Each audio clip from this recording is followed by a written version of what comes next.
Red Hen, retold by Meredith Hairston, illustrated by Jess Golden. A little red hen found a grain of wheat. "Who will help me plant this wheat?" she said. "I won't," said the dog. "I won't," said the cat. "I won't," said the pig. "Then I will do it alone," said the little red hen. She planted the grain of wheat. Very soon the wheat began to grow and green leaves came up out of the ground. The sun shone and the rain fell, and the wheat grew and grew until it was tall, strong, and ripe. "Who will help me reap this wheat?" asked the little red hen. "I won't," said the dog. "I won't," said the cat. "I won't," said the pig. "Then I will do it alone," said the little red hen. So she reaped the wheat. "Who will help me thresh this wheat?" "I won't," said the dog. "I won't," said the cat. "I won't," said the pig. "Then I will do it alone," said the little red hen. So she threshed the wheat. "Who will help me take this wheat to the mill to have it ground?" said the little red hen. "I won't," said the dog. "I won't," said the cat. "I won't," said the pig. "Then I will do it alone," said the little red hen. So she took the wheat to the mill and came back with the flour. "Who will help me bake this flour?" "I won't," said the dog. "I won't," said the cat. "I won't," said the pig. "Then I will do it alone," said the little red hen. So she baked the flour and made a loaf of bread. "Who will help me eat this bread?" said the little red hen. "I will," said the dog.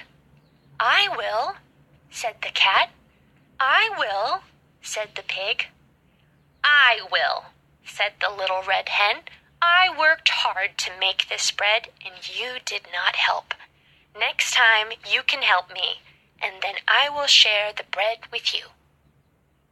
The proud little red hen ate up the whole loaf of bread. The sorry dog, the sad cat, and the hungry pig went in search for grains of wheat to plant for the next loaf of bread. The end. Cinderella, or the Little Glass Slipper, rewritten by Meredith Hairston, illustrated by Jess Golden. Once there was a kind gentleman who lost his wife. After years of raising his only beloved daughter alone, he decided to remarry. His new wife had 2 bossy and proud daughters of her own. They all lived together in a small cottage.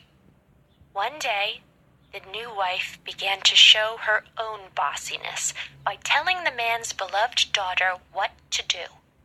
She gave her the meanest work of the house and the coldest room to sleep in. The man's daughter worked and worked, and the mean stepsisters called her Cinderella. They called for her to help them with even the silliest of things, like pulling up their socks and brushing their teeth. The kind sister Cinderella did as she was told, for she had no other choice, until one day the king's son, the prince, decided to throw a fancy ball and invited every lady of the land to come. The stepsisters were delighted and asked Cinderella to help them pick out the fanciest dresses and the most expensive jewels to wear. "Too bad for you, Cinderella. You will have way too much work to do the night of the ball. "It seems you will not be able to join us." The sisters laughed, and Cinderella ran to the garden and cried. Off in the distance, a magical woman appeared. It was Cinderella's fairy godmother. "What on earth is the matter, dear one?" the fairy godmother asked. I wish I could. Cinderella was not able to speak from all the tears and sobbing. "Oh, you wish you could go to the ball. Is that so?" asked the godmother. "Yes," cried Cinderella, with a great sigh. "Well," said her godmother, "since you are such a sweet and kind girl, you deserve to go most of all." She pulled out a magical wand and asked kindly, "Can you find me a pumpkin in this garden?" "Why, of course," replied Cinderella, and she ran to fetch one right away. Her godmother took her wand to the pumpkin and poof! She magically turned it into a beautiful carriage to carry Cinderella to the ball. "Can you find me 6 mice and 1 plump rat?" inquired the godmother. "I'll look and see," said Cinderella, excited. Sure enough, there were all the mice and 1 big rat waiting for a magical change. When Cinderella brought them to her godmother, she placed her wand upon each one and turned the mice into brilliant white horses and the rat into a handsome coachman. "Well, now we have everything we need to go to the ball. Are you happy?" "Why, yes," exclaimed Cinderella. "But can I go in these old rag clothes?" "Of course not," said the godmother, and she touched her magic wand to Cinderella's clothes. Her old dress was turned into cloth of gold and silver, and her dirty shoes became the most beautiful glass slippers she had ever seen.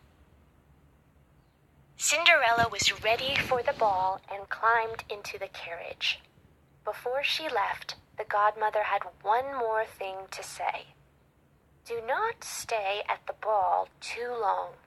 If you wait to come back until after midnight, all of the beautiful things will return as they were before, and you will be left at the ball in all your old rags." Cinderella promised her godmother she would return before midnight, and she headed quickly to the palace. The king's son was told that a great princess that no one knew had arrived, and he ran out to meet her. He gave her his hand and he led her into the hall. A silence came over the crowd as they entered. The king himself could not believe how beautiful she was. The prince asked for the first dance to be with her, and she gladly accepted. Cinderella's sisters saw her, but did not recognize her in all her beauty. She danced and danced with the prince, and then all of a sudden the clock struck 11 3/4.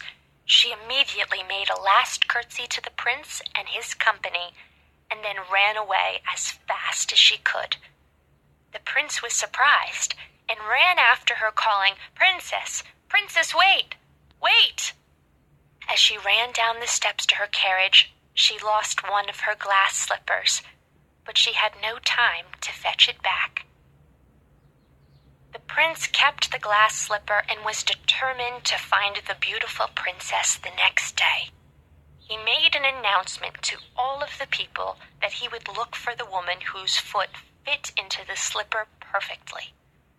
In the morning, he sent out his best advisors to find her. He reminded them to check in all houses and in all businesses. The men set out to look for the woman whose foot fit the slipper. Meanwhile, the mean and bossy stepsisters had Cinderella helping them to look their best for the prince's men. They had her dress them and brush their teeth as usual, but Cinderella said nothing about the slipper. When the prince's advisors came to Cinderella's house, the stepsisters answered the door. The men offered to try the slipper on their feet, but no matter how they tried to squeeze and push, the slipper did not fit. The men asked if any other woman lived in the house, and the sisters replied, "Only our wretched sister, and she wasn't even at the ball." "Bring her here," exclaimed the men.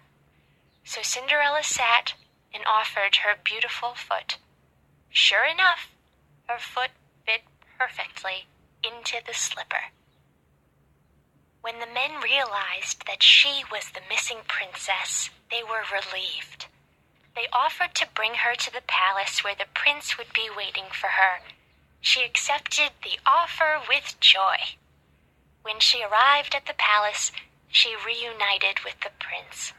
They were married, and Princess Cinderella, who showed her beauty and kindness in many ways, gave her two stepsisters rooms in her palace, and that very same day matched them with two great lords of the court. The end.